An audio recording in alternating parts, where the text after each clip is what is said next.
E allora andiamo in Cina adesso, dove Pechino teme di subire un lockdown come Shanghai per poche decine di casi di Covid, lunghe file per il test. Allora seguiamo il nostro corrispondente Marco Clementi. La nostra giornata inizia così, in coda per il test di massa. La paura del Covid sembra avvolgere adesso anche la capitale, Pechino. Poche decine di casi, 41 i positivi con sintomi a leggere i dati diffusi dal governo in una città di 22 milioni di abitanti. 20 casi vengono da una scuola media che è stata subito chiusa e che si trova nel grande distretto centrale dove c'è anche la sede della RAI. Un tampone oggi, uno mercoledì e uno venerdì, sperando di essere sempre negativi. Prime code ai supermercati per fare scorte di cibo, primi segni di nervosismo nelle vie di Pechino. C'è lo spettro di Shanghai, il malcontento in questo video in bianco e nero, 6 minuti, intitolato Voci di Shanghai.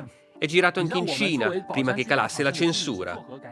23.000 casi ieri, i positivi con sintomi sono 1.400, numeri che non desterebbero particolare preoccupazione in qualunque stato europeo, ma questa è la Cina della tolleranza zero al Covid. Tutte in profondo rosso le borse asiatiche, Shanghai ha perso più del 5%. Altre cifre più dolorose, 39 vittime, tutti anziani con patologie pregresse senza doppia dose.